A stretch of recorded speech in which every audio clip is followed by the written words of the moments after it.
मित्रांनो, प्रश्न उत्तरे मराठी चॅनलमध्ये स्वागत आहे.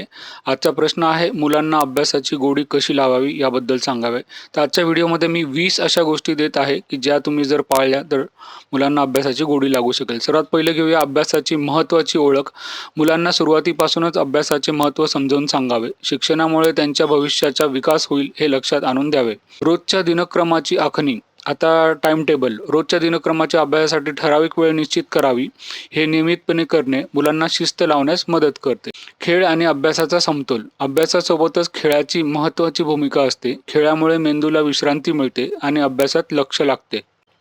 4 नंबर आहे शिक्षणाची सुरस गोष्ट. अभ्यासाच्या पुस्तकांमध्ये गोष्टी रूपाने शिकवण्याचा प्रयत्न करावा. गोष्टी आणि उदाहरणे वापरल्याने मुलांना विषय सोपा वाटतो. प्रोत्साहन देणे. मुलांच्या छोट्या छोट्या यशाचे कौतुक करावे. हे प्रोत्साहन मुलांना पुढील अभ्यासासाठी प्रेरित करते. मित्रांनो, व्हिडिओ आवडत असेल तर नक्की लाईक करा, शेअर करा, सबस्क्राईब करा. पुढचं घेऊया 6 नंबरचं व्यावहारिक उदाहरणे देणे.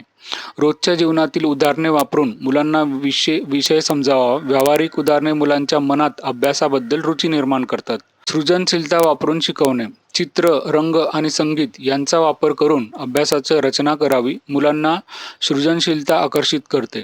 गट अभ्यासाची सवय. मुलांना त्यांच्या मित्रांसोबत गट अभ्यास म्हणजे ग्रुप अभ्यास करण्यास प्रवृत्त करावे. एकमेकांपासून शिकण्याची सवय त्यांच्यात आत्मविश्वास वाढवते. 9 नंबरचं अध्यापनाची शैली बदलणे. एकाच प्रकारे शिकवण्याच्या पद्धतीने मुलांना कंटाळा येऊ शकतो. त्यामुळे शिकवण्याची शैली वेळोवेळी बदलावी. पुढचं घेऊया 10 नंबर पारितोषिकांची योजना. अभ्यासात यश मिळवणाऱ्या मुलांना लहान लहान पारितोषिके द्यावीत. हे त्यांना अधिक उत्साहित करते. मोटिवेट करा, त्यांना काहीतरी बक्षीस द्या छोटं मोठं. पुढचा 11 नंबरचा अध्यापनात लोककथांचा वापर. मराठी लोककथा आणि संस्कृतीतील गोष्टी वापरून शिकवणे हे मुलांच्या मनात आपल्या संस्कृतीबद्दल अभिमान निर्माण करते. लोककथा वापरा, छोट्या छोट्या गोष्टी वापरा. पुढचं 12 नंबरचं धार्मिकतेचा समावेश. अध्यापनात धार्मिक कथा आणि शिकवणींचा समावेश करावा. हे मुलांच्या मनात नीतिमूल्यांची जाणीव करून देते. 13 नंबरचं डिजिटल साधनांचा वापर. शैक्षणिक ॲप्स आणि व्हिडिओंचा वापर करून अभ्यास करण्यास प्रोत्साहित करेल. मुलांना तंत्रज्ञानासोबत शिकण्याची आवड असते. 14 नंबरचं शिक्षणाच्या क्षेत्रात आदर्श व्यक्तींचे उदाहरण द्या. डॉक्टर, वैज्ञानिक यांसारख्या आदर्श व्यक्तींच्या कहाण्या सांगून मुलांना प्रेरित करावे. हे त्यांच्या मनात मोठ्या स्वप्नांची जाणीव करते. 15 नंबरचं सकारात्मक विचारसरणी. मुलांच्या मनात सकारात्मक विचारांची रुजवणी करावी. त्याच्याने त्यांचा अभ्यासात रस वाढतो. अध्यापनाचे विषय आकर्षण करणे.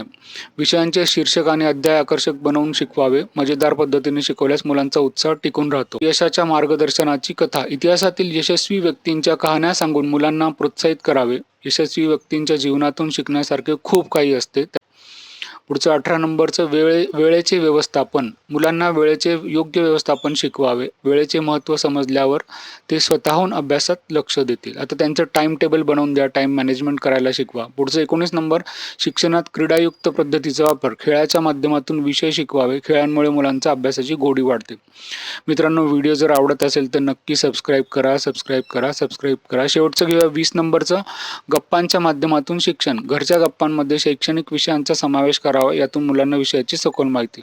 तर धन्यवाद मित्रांनो. आपल्याला जर व्हिडिओ आवडला असेल तर नक्की लाईक, शेअर, सबस्क्राईब करा. Bye bye.